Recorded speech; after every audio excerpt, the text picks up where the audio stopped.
Hi guys, if you have been watching our last couple of videos, you will know that James and I recently purchased a car, and holy crap, there's a cowboy on a horse and a dog. Hi. How are you? They're crossing a river, James. These are literally my dreams. And you have to take a photo. Okay. Oh, I love that stuff so much. Oh, there's more.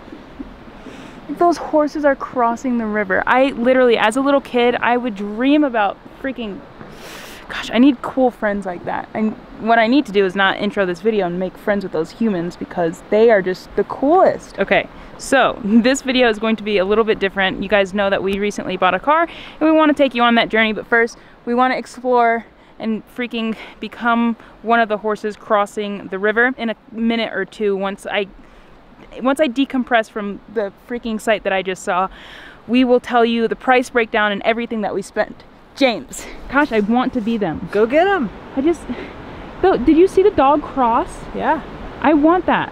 Yeah, we have the dog, now we just need the horse. Yeah, I'm telling you, Nellie's family, they do that stuff. They're cool like that. Go hang out with Nellie's family. Yeah. Ugh, gosh, I just got so excited. You like four-legged animals, and I think the bigger they are, the more excited you get. Yes, absolutely. Like an elephant?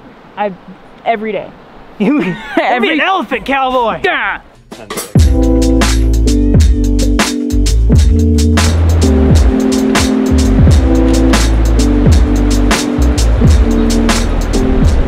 Also, something that I forgot to mention, we saw cows. I freaking love cows. The taste and they're just adorable. Like, they just have these little faces and I just want to eat them, literally and figuratively.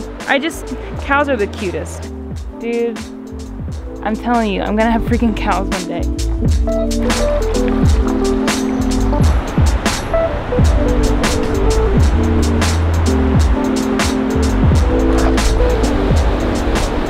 I love it when you get that happy about something. Dude, I just want to be them so bad. Like, let's just buy horses and like, we get to live in a tiny house surrounded by horses. That's a great idea. Freaking millennials. But here's another idea. Yes. You know Dr. Phil, he knows the people at a place called Turnabout Ranch. So you just need... I need to act out. To lose your freaking marbles. There we go. And they'll send you there and you can play with horses for all day long. Gosh, that would be so fun. Yeah. I think that we should just start from the top of the story of coming up with the idea to buy a car. Okay. James and I went on a walk on Sunday. Sundays typically is when we actually like to see each other. And we were talking about either getting a camera lens or thinking big picture. What do we need big picture? And our Honda Civic, she's getting kind of old. Honestly, she might be sold by the time you guys are watching this video, which is really sad.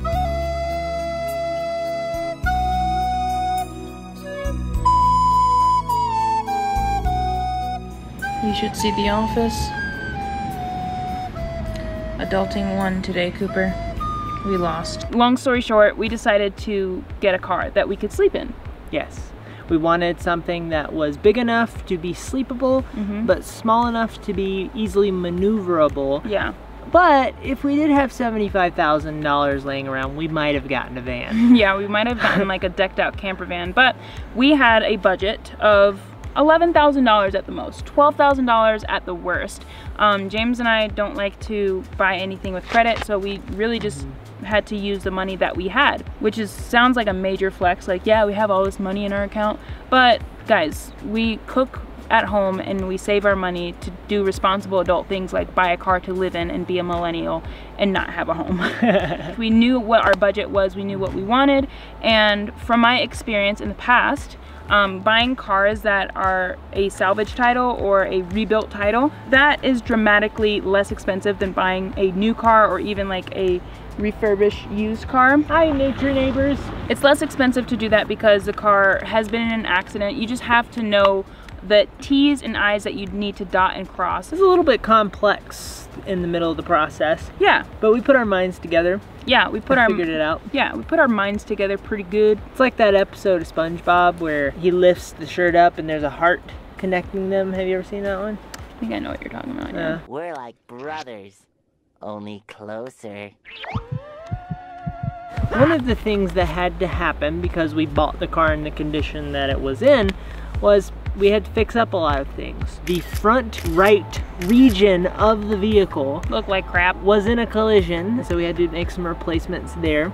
Also, side note, definitely spend $130 on the diagnostics versus... And if you need a specialist, spend the money on the specialist as well. We'll talk get about to that. Yeah. The car was listed for about $8,550 specifically, not about. It was literally listed for $8,550.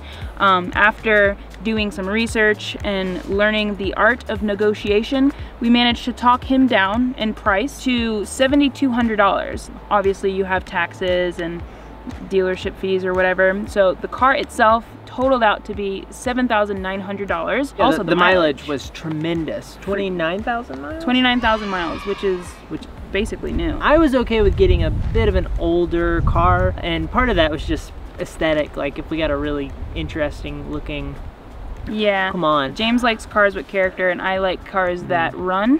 Yeah, so she wanted very low mileage. We want to avoid as much as possible breaking the down position of being stuck on the side of the road in the middle of Nevada. So price breakdown: $7,900 for the car, and then the parts, we spent about $1,300 on the parts itself. We had a little bit of a connection, which was nice. To get the repair done was $500. So we bought the parts and then we hired somebody to just put the parts on the car. We took the car to Jiffy Lube to get its first oil change and for them to put Freon in the Freon hole. We ended up running into a bit of an issue where they said the air conditioning doesn't work. That's where things kind of went a little bit haywire and stressful for us, because we had no idea if this idea was gonna cost us more money than we budgeted for. They told us what might be wrong with it was the air compressor. So instead of getting a second opinion from a professional, I said, I can buy one of those on eBay really cheap. Usually they're like $700, and somehow I found it for $100. So I snatched it up and I had somebody install it in the car. So that in total was about $300 that we probably didn't have to spend. The dude fixed it in like 45 minutes. How much did he fix it for, Christina? $68. Specifically, $67.46. So we could have saved $300 by just taking it to a specialist. And that is learning at its finest. I won't say that it's always good to very quickly take it to a specialist, but a lot of times that is the route to go, even if it costs a bit more money. Yeah. Because you can get the right answers quicker. Yeah, I would have been so pissed if we changed the whole system and it was a $68 piece. Anyway, that was really the final piece to the car that needed to be fixed. And now we have a fully functioning adventure vehicle. Our total price ended up being $10,822.66. If we didn't make the boo-boo, the $300 boo-boo, it would have been $10,524.51, which I think for a car that is 4 years old with 29,000 miles, that is a steal. And after we got everything fixed on it, it's basically a brand new car in many respects. It looks like a brand new car, drives like a not brand new, like James thinks the hood is a little bit crooked, but yeah. I just try to ignore it. It operates perfectly. We were able, even though we had to put in some effort and some work, we were able to get it all squared away for this price. Assuming nothing else horrible goes wrong, which is always a possibility. Yeah. We're in good shape. When you're putting your money towards your next adventure versus fixing things or paying off things, it's just so peaceful. Way to hustle. Here, let's walk around for a little bit. Just to get super transparent with you guys, James and I have had our freaking noses down working really all summer. Since we got back from the East Coast, we have been hustling, doing freelance stuff, really working hard so we can get this car ready to go on adventures. And it's been taxing, it's been quite stressful, but it's a fun challenge, I think. It's fun to try to master the anxiety of I've got 1,000 things to do right this second, and you know, creating a zen and just crushing the things. So if you have any tips on that, please leave them below, because we are in the thick of it, but I'm feeling #blessed. This is an interesting internet journey that we're on, and if you are new to the internet journey that we're on, hit the subscribe button, because we are just fumbling our way through and trying our best. Really want to go on like a Pacific kind of trip before the end of the year, but realistically speaking, with our workload and everything, I don't think that would be the wisest. So right now we're going to really dive balls deep into Utah. That's inappropriate. That may have been a little bit too far. If you're a sensitive listener, I'm sorry, but we're gonna really dive in really deep and explore Utah. We might go to Colorado in the next month or so on a little bit of an excursion, but who knows? Everything can change tomorrow, and like all of our freelance gigs can say, screw you guys, and you know, we're back to hustling. So that's my little diatribe. Hey. Hey. I'm really freaking proud of you.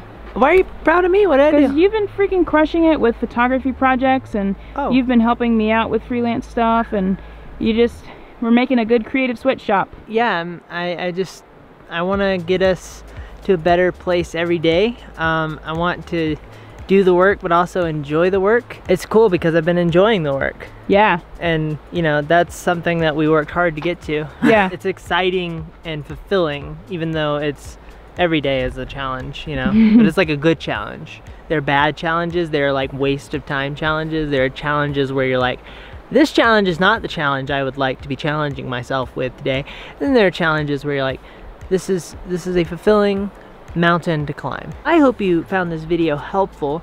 If you guys have any questions about our process in buying this car, comment below. I would love to learn about something that you've learned from a purchase like this in your own life. I think sharing that could be interesting. We got some great responses on our last video around the question, what was the longest, most extravagant road trip that you've ever been on, or something to that effect. Anyway, thank you so much for watching, and more adventures to come. Hope you have a lovely day. Goodbye.